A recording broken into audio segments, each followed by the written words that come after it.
What is up, YouTube? Zuki M1 here, and I am back with a brand new YouTube video. Today we are going to be reviewing my blue hybrid deck, as I mentioned to you guys already in the other video. We were going to do all the hybrid decks first because that was the order of how they were picked. So this is the next on my hybrid list. So we got blue hybrids, which was recently supported in BT18 as well. It didn't really get a lot of new support. It only had got the new Lobomon, which we don't use in this deck, and also the Magna Garurumons, which we do use in this deck, and the Susanomon. So we'll go over the list in just a few. I just wanted to show you guys what the cards were, and without further ado, let's go ahead and get into the deck profile. So my blue hybrid list, as you guys can see, is more of a blue base focus, so it's not running any of the red support like you've seen in some of the other blue hybrid decks that saw a lot of results. I think that list took a big power hit when they lost access to the Ukomon package in the Louis system. When they lost access to those two cards, the deck didn't feel as strong to me anymore. So it took a little while before I could figure out exactly how I wanted to build the blue hybrid list, and I think this is probably the best list that I have available to use at the moment. And we'll showcase some matches for you guys in the next video. So again, let's go ahead and jump right into it. So we got 4 copies of the Wanyamon. So instead of running the Koromons from BT14, we are running a classic from BT11 Wanyamon, which has the effect: if you have a blue tamer in play, draw 1 card. So you should always be able to trigger this off. There are going to be a couple times where you might not be able to, just because we are running 6 blue tamers. So there might be some times where you might not be able to trigger this off, but this is probably still the best blue egg available to us right now. Your deck has a lot of ways to be able to play tamers out for free, so you definitely can utilize this card quite a bit. Next, we are running 2 copies of the BT6 Strabimon. It has the effect: if this card has hybrid or tin warrior in form, gain 1 memory. So just a easy way to be able to gather more resources and just have a pretty decent inheritable, similar to that Flamemon from BT6 that has the piercing. This kind of falls in line with what the blue strategy wants to do, which is manipulate the memory gauge or bounce cards or source strip, right?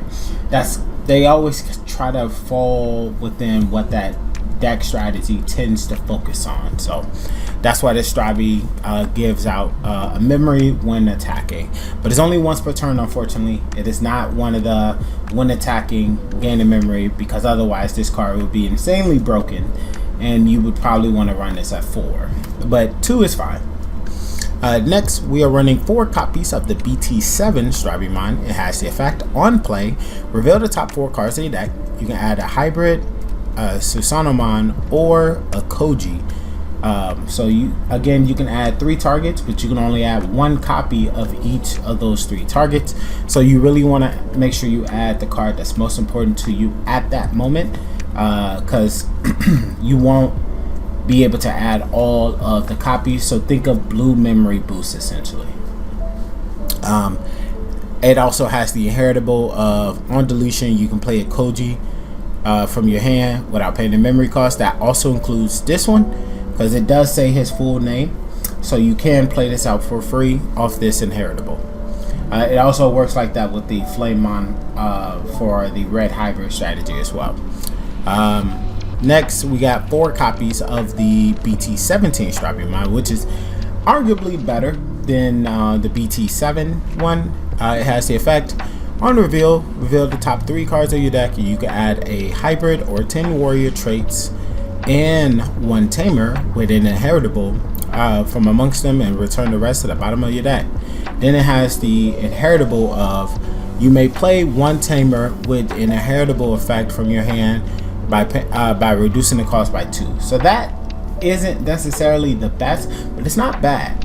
What that effect allows you to do essentially is be able to, if you didn't have a good follow-up play for the following turn to pass your opponent on a small amount of resources, this card allows you to be able to manipulate that that turn a lot better, because you're going to be able to slam a tamer out of your hand for the reduced cost of 2. So if we're playing this Koji, that's for the cost of 1.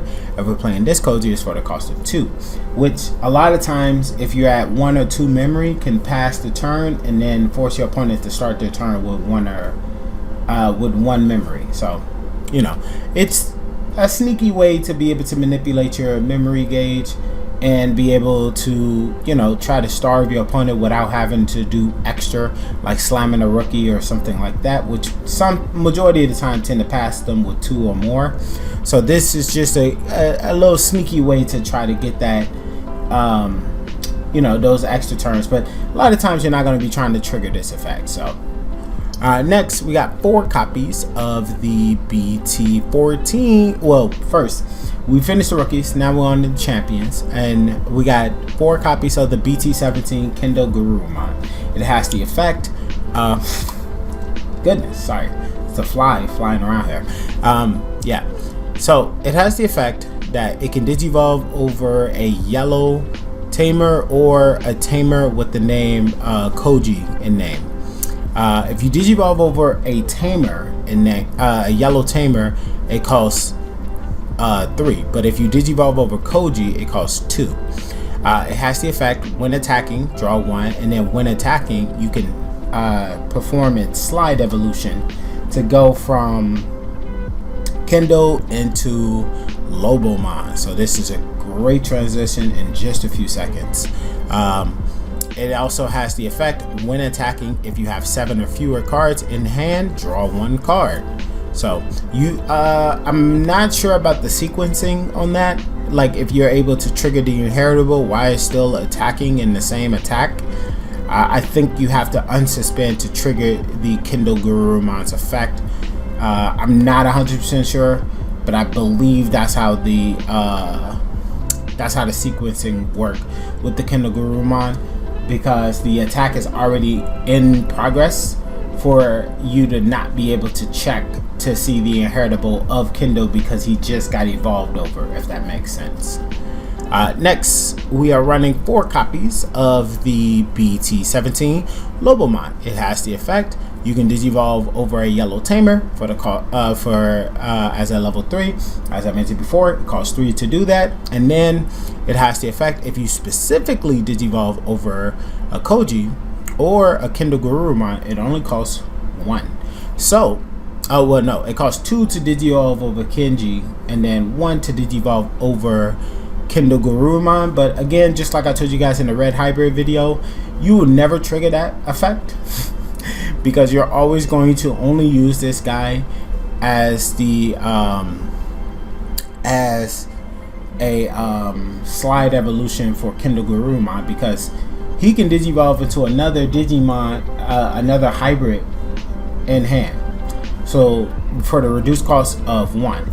And it costs exactly 1 to digivolve Lobomon into Kendo Gurumon. So 1 minus 1 equals 0. So it costs 0 to digivolve from Kendo into Lobomon. And why would you do this? You do this so you can warp digivolve into Ancient Gurumon. But we'll get to him in a second. But just know that this is similar to the red hybrid combo, where you're trying to basically utilize your level 4s to cheat into your level 6 and then go for big plays. So very, very useful, very, very powerful.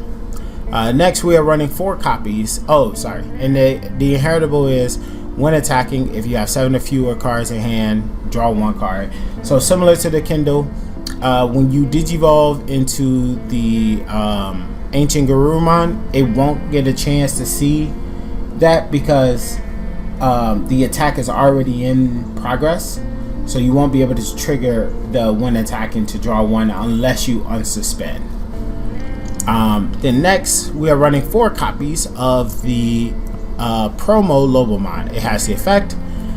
This Digimon, when Digivolving, this guy can Digivolve into an Ancient Garurumon for the cost of 1, ignoring the Digivolution. And then during your turn, when this Digimon Digivolves into an Ancient Garurumon in hand, reduce the Digivolution cost by 2. Now, sometimes you may want to put the Promo Lobomon into the breeding area. Why? You want to put the Lobomon in the breeding area if you have a Kindle Garurumon, because he can Digivolve over Lobomon for 1. So you can go Strabi, Lobomon, Kindle Garurumon, attack, trigger Kindle Garurumon's effect to draw, then Digivolve into Lobomon, Lobomon's effect to warp Digivolve into Ancient Garurumon. Now what would normally cost 3 only costs 1 because of the inheritable of this, and you can choose when you want to trigger the effect, unlike with this one, which you have to pay the 2 to Digivolve and then the 1 to ignore the Digivolution cost. So you still got to pay the whole 3 memory for this, because he gets it when Digivolving, not when attacking, unlike Promo Lobomon. I mean Promo Agunimon, which is why Promo Agunimon tends to be a little bit better, because it fits their theme a lot better and it works a lot better with their strategy. But this one has its usability as well, especially because of the inheritable. So next we are running 2 copies of the Beowulfmon. This is from BT17. It has the effect in hand. You can place a Lobomon and a Kindle Garurumon under one of your tamers with the name Koji. And his last name, I don't know how to pronounce his last name. And then you can Digivolve into him as a level 4 Digimon for the cost of 3. So for instance, if I have this Koji or this Koji or this Koji, technically it's still Koji, face up on the board, and I want to warp into Beowulfmon, I can do that for the cost of 3 by placing both the Kendo and the Lobomon, doesn't matter which Lobomon, underneath to Digivolve into him. And then that gives you options, right? Because you're into a level 5, you can go straight into your level 6 for the cost of 4.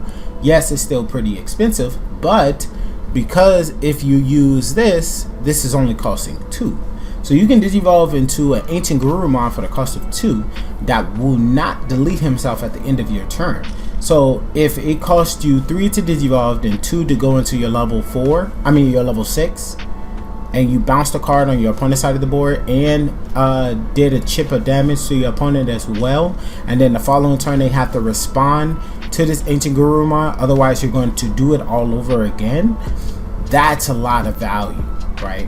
So which is why you're still going to run these, because they're still really good to help you just basically make sure that your level 6s don't have to die because you warped into it from off your level 4s. It also has an effect, believe it or not. Its effect is when Digivolving, by returning one of the cards with hybrid traits from this Digivolution card sources, you can bounce one of your opponent's Digimon with the same level, and or one of your opponent's tamer cards can't unsuspend until the end of their turn. So one of their Digimon or tamers can't unsuspend until the end of their turns is the effect, not the bouncing. That was the old Beowulf. This Beowulf only has the effect of once you bounce a card from the sources, either a Digimon or a tamer can't suspend until the end of their turn. Then it also has the inheritable. If this Digimon has hybrid or 10 warrior traits, return one of your opponent's level 4 or lower Digimons to their hand. So a little bit of removal for some rookies and stuff like that. Not the best effect, not the worst either. It's just okay, right? It's just okay. Next, we are running 1 copy of the Jet Selfie Mount. Obviously, if we could run more copies, we probably would, but Jet Selfie is at 1 for a good reason. It has the effect when when one of your Digimons with a tamer in the Digivolution source Digivolves into this card, reduce the Digivolution cost by 2. So instead of Digivolving into a level 5 for the cost of 3, you only do it for 1, and it triggers the effect to recover. So this allows you to recover for the cost of 1, just for doing exactly what you are already going to do in your deck. So something that your deck already does as a theme is going to continue to do that just because. That's insane. So yeah, you would run more copies if you could, but you can't. So we run the 1 copy as it was intended by Bandai. Next, we are running 4 copies of the BT-17 Ancient Garurumon. On play / when digivolving, return one of your opponent's Digimons with the lowest level to hand. Then once per turn during your turn, when in the card effect, adds a card to either player's hand. So either my hand or your opponent's hand. You can make your opponent take the top card of their security and add it to their hand. So what does that do for you, essentially? Let's say we have a rookie who grabs a card of a search effect. If we have a rookie that uses this effect to grab a card, that'll trigger your Ancient Garurumon. If you have any effect that bounces a card back to hand, like Beowulfmon or Kendo Garurumon, because he attacked and he triggers his effect to draw 1, that is adding a card by an effect, so that will also trigger your Ancient Garurumon. So there's a ton of ways to trigger your Ancient Garurumon and a ton of applications to constantly force your opponent to take the top card of their security. So this guy is absolutely bonkers and probably still one of the best cards in your deck. But obviously you still got some other contenders that you can utilize in your deck that we're going to go over in just a few. It also has one more effect, believe it or not. The other effect is on deletion, when you can return 1 tamer and 1 hybrid, and then you can place a tamer out of your hand. Now, he doesn't specify a tamer with an inheritable. So that can be Koji and Takuya and Koji. That can be just regular Koji. That can be this Koji. That can be Analog Youth. So you got a ton of options that you can choose from when this thing dies. So majority of the time, when you're activating the effect to delete itself at the end of the turn, you'll also get something out of it. Now, if you already have an Analog Youth face up, a lot of times that'll still keep your turn, because you'll be able to gain the memory back because you deleted the Digimon that was level 5 or higher with sources. So you'll always be able to trigger this for the most part, which is why you run 3 copies of the Analog Youth. But we'll get into that in a little bit. Let's go over the next few boss monsters that you have in your deck. Next, we are running 2 copies of the brand new BT-18 Magna Garurumon. It has the effect: it can digivolve over a Koji in name for the cost of 5. When digivolving, end of your opponent's turn, once per turn, by placing 1 Digimon card with this Digimon's Digivolution at the bottom of the security. Delete all of your opponent's Digimons with the same level. So that's a little confusing. What that basically is saying is that Magna Garurumon can check his sources, so his whole entire source, and whatever level you bounce back is the same level you can bounce on your opponent's side of the board. So if I bounce a level 5, I can bounce a level 5. If I bounce a level 6, I can bounce a level 6. And then all turns, once per turn, when a Digimon attacks, by adding the top card of your security to the hand, unsuspend this Digimon. That is once per turn, but there is a way to loop it, essentially, right? So essentially what you can do is you can swing, trigger the effect, and then add the top card of your security back to your hand to unsuspend it. Then you can digivolve into the new Magna Garurumon, which has Armor Purge, and also has the effect of, when digivolving, return one of your opponent's level 3, level 4, and level 5. You return all 3 levels back to their hand, and then at the end of the attack, by placing this card at the top of the security, you can unsuspend this Digimon or Tamer. So what that means is that you can swing, unsuspend, digivolve for 2, swing again, place into the security, unsuspend, then swing again, and trigger the once per turn one last time. So you can get up to 3 checks off this little combo between these two. They're not the most important piece, and the Magna Garurumon definitely have some pretty wonky colors, so it's pretty hard to digivolve into, but it's not terrible. It's still a good card, right? Which is why we still run them, and you can digivolve over him into one of your Beowulfs or the Jet Selfie to trigger the effects and things of that nature. So there are some use case possibilities for these cards. It's just, you know, they're not as impactful as the Ancient Garurumon because it doesn't require any setup to get to it. Plus, there are other cards that help you warp into the Ancient Garurumon, so you can start getting value immediately. And then that's it for the level 6s. On to the level 7s, which is pretty straightforward. It is the Susanamon Ace. You could also run this in a lot of the other strategies. I found that it is a little bit more effective in this deck than it is in the other ones. But obviously you can run them in any of the hybrid strategies as one of your aces. It has the effect, when digivolving / when attacking, delete one of your opponent's Digimons with 10k DP or lower. For each color in this Digimon's Digivolution cards, add 2k to the DP maximum value. So if this digivolves over your Magna Garurumon from BT18, this will get 2, 4, 6. That's just 6 off just these 3 colors. Then with the blue added as well, which is potentially just 4. So that's 8k. So you can delete up to a 18k when digivolving, and then delete another 18k when attacking. So some pretty decent value. It also has the effect when attacking by placing up to 5 tamers from this Digimon's Digivolution card as the bottom of the security. You can trash that many cards from your opponent's security. What that means is that if you got 5 tamers in the sources, you can trash up to 5.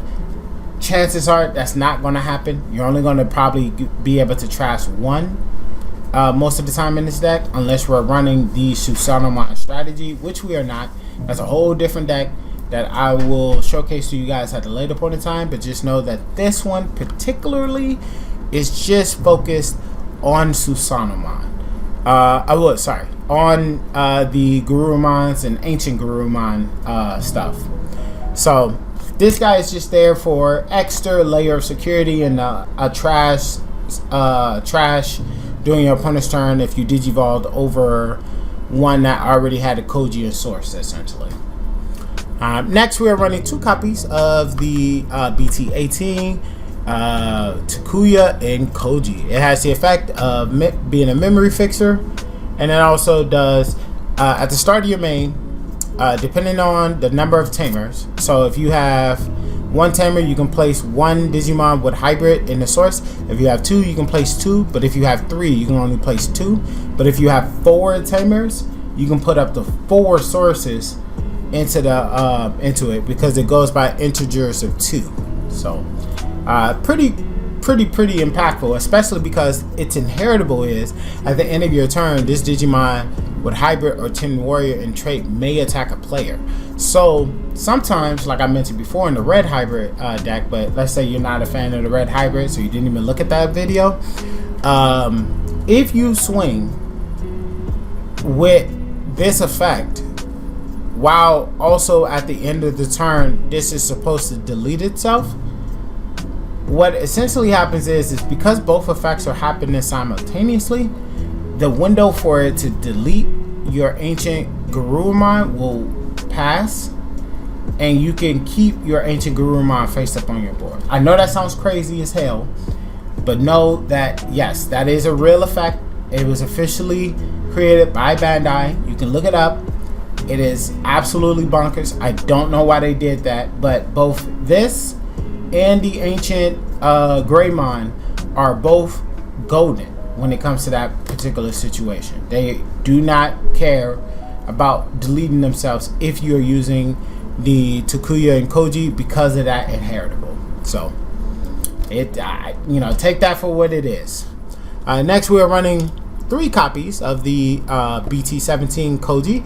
It's a memory fixer, but its inheritable is really where it shines. When an effect adds a card to your hand, gain 1 memory, then this Digimon gains jamming for the turn. So, like I mentioned before, this deck has plenty of ways to add cards to your hand by an effect. And then to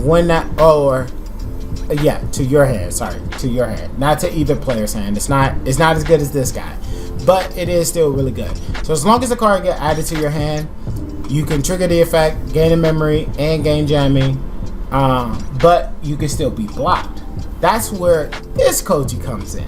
This Koji has the inheritable of when an effect adds a card to your hand, gain 1 memory, then this Digimon cannot be blocked for the turn, right? So this allows you to get around mom strategies. This allows you to get around pretty much any defensive wall that people are putting up to try to stop you from doing damage to them like you're supposed to do with your deck. It also has the effect of, just like Takuya from BT7, to be able to place a bunch of your hybrids in hand, up to 5, to warp this into a Magna Gurumon. So this does work, by the way. You can warp into this Magna Gurumon or into this Magna Gurumon if you put 5 hybrids in the sources to do so. You could also just put the 5 hybrids in the source and then Digivolve up over it with a level 4 or something else if you wanted to. You're not required to do that because you don't have to reveal if you do or don't have the Magna Gurumon in hand to do that. So just wanted to throw that out there in case you are in a situation where I want to put the 5 in the source but I don't have the Magna Gurumon in hand. Can I still do that? The answer is yes. Yes, you can. Next, we're running 3 copies of the Analog Youth. It has the effect on play, search the top 3 cards of your deck and either add add 1 Digimon card amongst them to your hand and trash the rest. Then if a level 5 or higher Digimon dies on your side of the board with sources, that's important because there's a lot of people who try to trigger this effect without having any sources underneath it. But if a Digimon on your side of the board with sources dies, you can tap this tamer to hatch a new egg and then gain a memory. You don't have to hatch the egg to gain the memory. You can still just tap this to gain the memory and then hatch the egg. It's your choice. You can do either or. The next, we have 2 copies of the Ancient Deity. It just pretty much allows you to be able to grab back any hybrid or 10 warrior card from your trash. And then once you do, you can play out a tamer or a 10 warrior card from your hand for the reduced cost of 4. So that'll let you play out this tamer for 1. That'll let you play out this tamer for free or this tamer for free. So a lot of value in that. It also has the effect when it comes out of security to play a tamer out of your hand with an inheritable or from your trash without paying the cost, then add this card to your hand. So again, an extremely valuable card, which is why you still always run this card in any hybrid strategy. Next, we are running the 1 of Ice Wall and then the 1 of Hammer Spark. Ice Wall has the effect all of your opponent's Digimon gain when attacking lose 2 memory until the end of their turn. So it's just broken. It's just broken. There's no other way to put it. It's just broken. It's a broken card and you still have to run it. The security effect is gain 2 memory. So it's insane on the field and insane in security. It's just a broken card. Like, I don't know what Bandai was smoking when they printed this card, but know that this card is absolutely bonkers in every sense of the word. Next, we are running 1 copy of the Hammer Spark. It just gained a memory for free, right? It literally costs 0 to do. You just need a blue source facing. So either a blue tamer, a blue Digimon, or a blue egg. will allow you to activate this to gain 1 memory for free. But obviously it was way better because you had 4 copies of it, so you can constantly keep triggering the effect as much as you want without really having to worry about it. Now that because it's only at 1, it's really better as a security bomb, which is security gain 2 memory. So that could potentially end your opponent's turn. Both of these could potentially end your opponent's turn, which is why you still want to run these cards to make sure that you don't die, because you don't really run a lot of defensive options within this deck, and these two are typically the I need something to give me at least 1 turn so I can win the following turn type of cards. That's why they're at 1. They're insane. But yeah, that is my blue hybrid list. Like I mentioned before, I'll have the deck profile the duels right after this, so make sure to look out for that. But if you guys did enjoy today's video, make sure to hit the like and subscribe button. But this has been Zuki1, and I hope you guys have a great morning, great evening, great afternoon, and great night. But I will catch you guys in the next video. Peace.